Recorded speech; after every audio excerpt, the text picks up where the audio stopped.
Shalom Bapak Ibu Saudara-saudari yang dikasihi Tuhan. Semoga kita masih memiliki semangat yang baru. Semoga kita juga masih diberikan kesehatan hingga pada saat ini.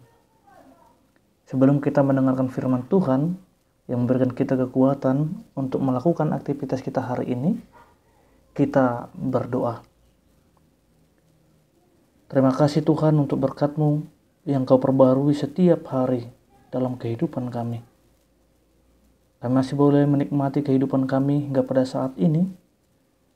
Tuhan masih memberikan kami kesempatan untuk melakukan aktivitas kami, untuk meneruskan kegiatan-kegiatan kami yang belum selesai.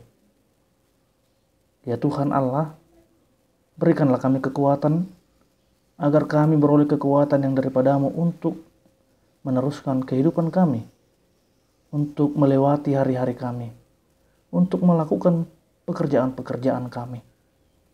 Biarlah firman-Mu Tuhan menjadi sumber kekuatan kami. Kami akan menyambut firman-Mu Tuhan sebelum memulai aktivitas kami. Berkati kami Tuhan untuk memahami firman-Mu. Dalam Kristus Yesus kami berdoa. Amin.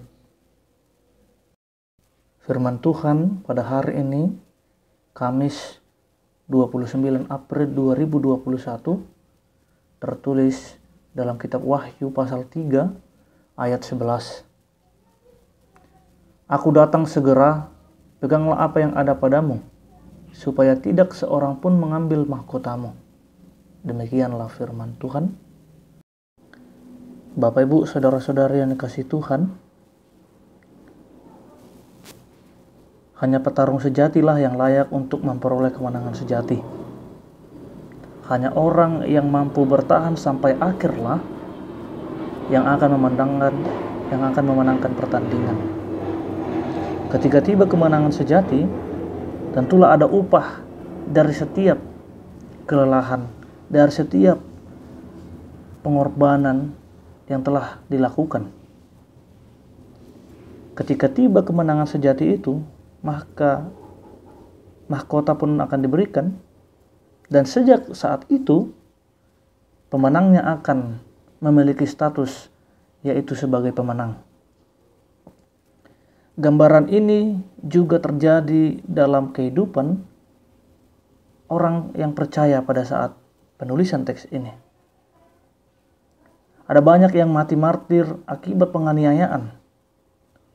Dan ada banyak juga orang yang harus tinggal di katakombe karena sejenak harus meninggalkan rumah mereka. Tanpa terkecuali juga jemaat di Philadelphia ini. Sebagaimana namanya, seturut dengan namanya ini, mereka dituntut hidup saling mengasihi di tengah badai hidup yang maha dahsyat. Dalam situasi kondisi demikian, kita melihat dan memposisikan nats ini hari ini. Dalam ayat 11, ada janji yang merupakan juga sekaligus peringatan. Kristus yang bangkit mengatakan kepada mereka bahwa Ia akan datang segera. Jika kita melihat dalam perjanjian baru, kedatangan Kristus digunakan terus-menerus untuk ada beberapa tujuan. Yang pertama, terkait kedatangan Kristus digunakan sebagai peringatan kepada orang yang tidak peduli. Yesus sendiri menceritakan atau mengumpamakan hamba yang jahat yang menggunakan kesempatan dengan berkelakuan buruk selama tuannya pergi dan yang dihukum oleh tuannya ketika tiba kembali. Paulus memperingatkan jemaat Tesalonika mengenai hukuman mengerikan yang akan menimpa orang yang tidak taat dan tidak percaya pada saat Tuhan Yesus menyatakan diri. Nah, yang kedua ini merupakan hal kedatangan Kristus digunakan sebagai penghiburan bagi mereka yang tertindas. Nas ini juga menjadi peringatan dan sekaligus penghiburan bagi kita. Nas ini memperingatkan kita, mengingatkan kita untuk selalu hidup berorientasi atau berpengharapan atau memandang tujuan di atas. Yaitu tujuan kita berorientasi pada Kristus. Di tengah pelbagai kesibukan dan tantangan hidup, kita diingatkan kembali untuk selalu memelihara hidup agar terus kita memompa diri untuk hidup dalam berpengharapan. Mari menjauhkan sikap tidak mau tahu dan tidak peduli, seolah-olah kehidupan kita akan berakhir begitu saja di dunia ini. Tetapi kita harus memiliki pengharapan.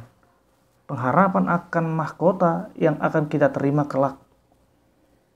Mahkota itu akan diberikan kepada kita sebagai kekuatan karena telah memenangkan berbagai tantangan dan perjuangan hidup di dunia ini.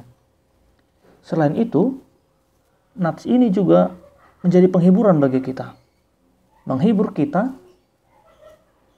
dan penghiburan sejati akan kita terima upaya semangat, kekuatan untuk mengarungi perjalanan hidup kita.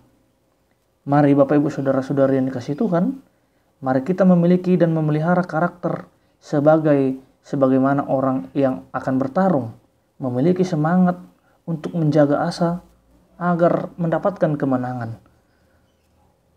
Kita harus berani keluar dari zona nyaman kita, karena di dalam tangan Tuhan kita akan merayakan hidup ini dan kita akan senantiasa hidup bersukacita, tahan uji, dan akan menang mengalahkan pencobaan-pencobaan.